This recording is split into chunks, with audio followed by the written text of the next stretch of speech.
You wake up, open your eyes, and your first thought isn't, okay, new day. It's, I could go back to sleep right now and still feel exhausted. And that moment messes with your head because you did the thing. You slept, maybe 7 hours, maybe 8, maybe more, and somehow the second you're conscious, your body is already asking to shut down again. That's not laziness, and it's not that your sleep didn't count. What's actually happening here is way more specific, and once you see it, this pattern starts to make uncomfortable sense. Here's the part most people miss. Wanting to sleep right after waking up usually has nothing to do with sleep quantity. It's about state. Your nervous system didn't come back online smoothly. It snapped awake from a shallow, defensive mode and immediately realized it's still carrying yesterday. So instead of energy, you feel drag. Instead of clarity, fog. Your body isn't saying, I need more sleep. It's saying, I never powered down enough to recover. When you're in long-term insomnia or chronic stress, your system learns a bad habit. It treats sleep as a pause, not a reset. You go unconscious, but you don't fully downshift. Stress hormones stay elevated. Muscle tone never completely releases. Your brain keeps half listening all night,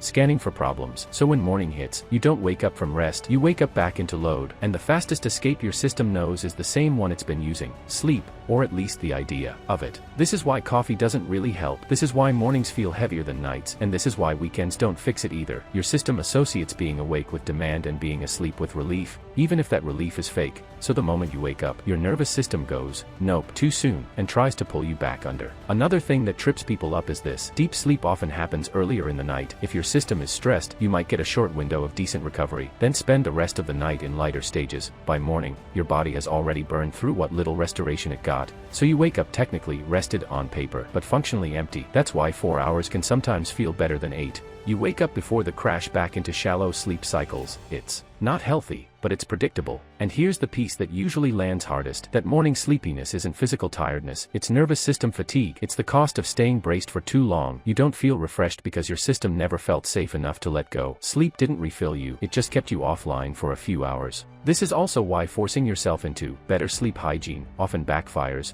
Earlier bedtimes, stricter routines, more rules, all of that adds pressure.